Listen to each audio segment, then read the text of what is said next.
Hey guys, welcome back to another video here. I've got out some ammunition that I found to be quite challenging or interesting. You can see the rounds here. I shot some of these off out at the range, sighted in the rifle, and just see how they fired off. But these are made by Nosler. It's a Nosler round. And I was really interested in finding these. When I first bought the rifle, I thought, what can I get for this rifle in 6.5 Creedmoor?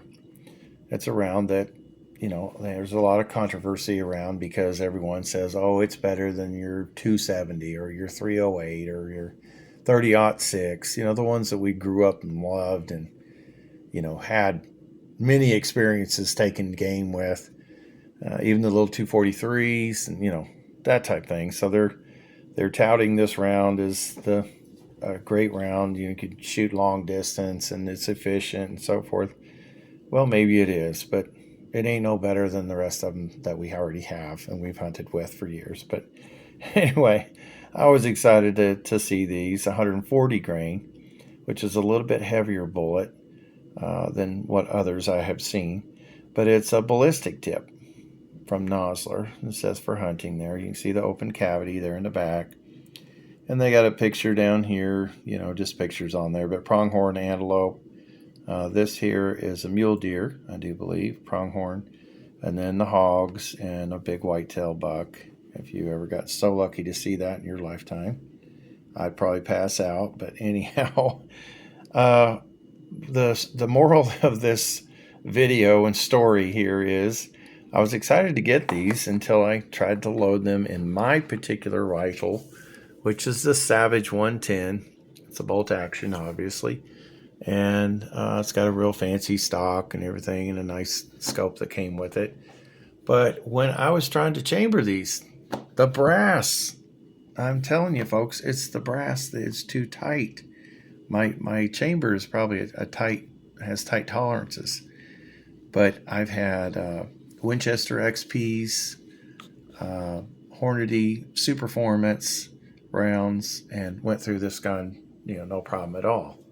It has a detachable box magazine here, and I believe it'll hold 4 rounds. I've only shot it a couple of times, but out the range in Taylorsville, Kentucky. But this, I think, will hold 4, maybe 3. I have to check again. I think it's 4. But, I shot off a handful of rounds here, you can see, down to about here. And then I went ahead and sighted in for the Hornady Superformance. But, I think it's be a great round for deer hunting, maybe even all the way up to black bear. Dangerous game a little bit. But, overall, I like them, but I cannot get them to chamber. That was the point I'm trying to get to. I could not get some of the rounds to chamber. I would bring that bolt forward and it wouldn't hardly go all the way in. I made another video about this, and I would go on in with it, and boy, I'm just sitting here almost shaking trying to get that bolt down. I was like, what is going on? So I was trying to inspect the brass and see if there was any markings or anything. I was concerned. Is there something on the bullets? And I was finding some marks. I think you can see it right there when I'm turning. It's glaring just a slight bit. But the brass is a bit thicker on the Noslers because all the other rounds I have will feed perfectly fine. So what I'm going to do is I'm going to go through and I'm going to go individually through every single round, maybe not showing everything on the video, but I'm going to weed out the ones that are a little thicker brassed and set them aside for maybe sighting the scope and target practice. And the ones that feed with no issues whatsoever, I'm going to box them separately and mark the box as, hunting. Because you've got a quick follow-up shot on your rifle. You shot a big buck. Let's say he's, still moving away. You don't feel like that it's 100% knockdown. You want to make sure he's not going way off into the deep woods. He's just walking off. You want that quick follow-up shot. And I don't want to be fighting this bolt trying to get this brass to feed. And that's the whole point of the video. So I'm going to run through these. And just the other day, well, I'll tell you about this first. I got these from Cabela's over here on Kentucky side. And they're owned by Bass Pro Shop too. But I believe these are about $40 to $43 a box. And this was a year and a half ago when I first got the rifle. And I knew Nosler was a good ammunition company and so forth. And the ballistic tip, I thought, oh, cool, let me get a couple of those boxes.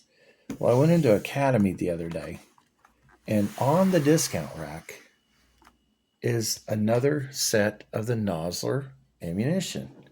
And it's the same exact one, 6.5 Creedmoor, 140 grain ballistic tip.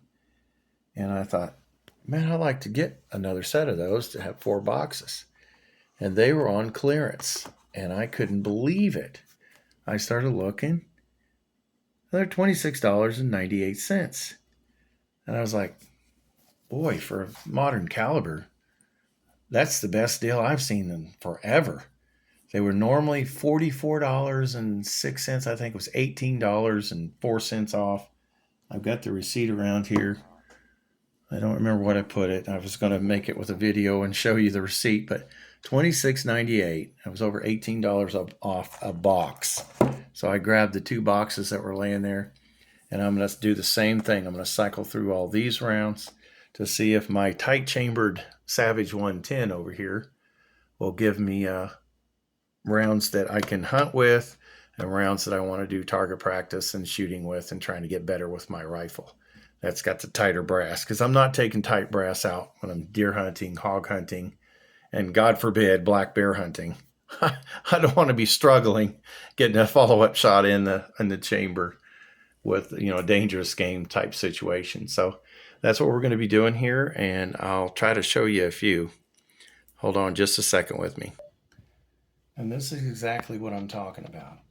I've got 1 round in here, and I pushed the bolt forward, and it's closed, or it's shoved all the way forward, but it will not come down without a lot of pressure.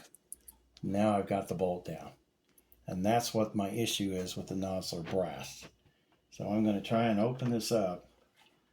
I'm going to try and catch them in this box. I don't know if it's going to work or not, but open it back up and bring it out. Very snug.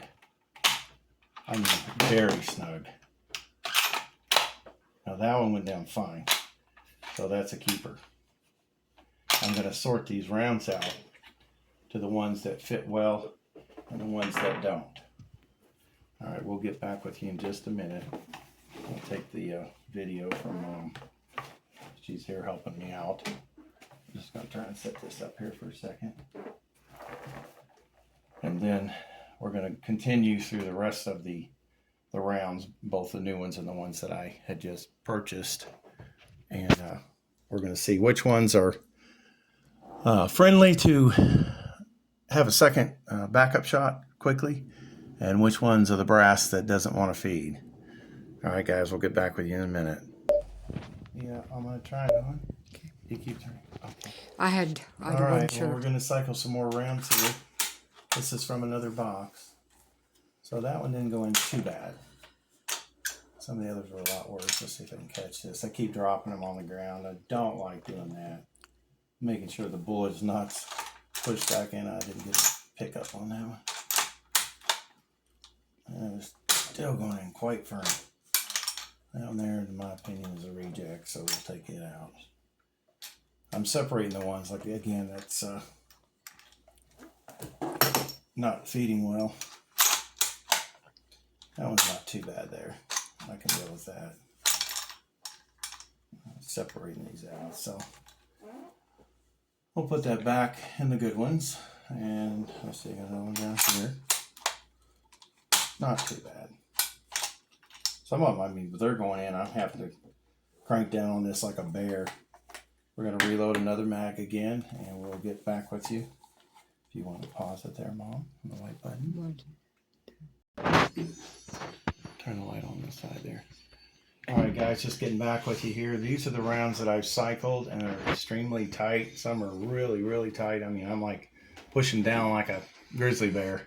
So I'm going to put this box in here that says tight. I'm going to continue on through the 2 new boxes, and I'll separate those out. These here did fine. They would cycle fine. I didn't have near the issue as some of these others. So just want to kind of let you be aware of that. Maybe this chamber is really tight, but again, if I'm using Hornady Superformance, which are rounds right here, I have it sighted in with, I have zero issue. And also the Winchester Extreme, or XP I think it is, or XT, Extreme Tip, that's right. They go fine. I've cycled several of those. It's just the Nosler. The brass seems to be a little bit thicker, so I'm going to cycle through these two as well, through the Savage and the whole 4 rounds here, and then we're going to separate those out as well, and maybe possibly make another box that says tight.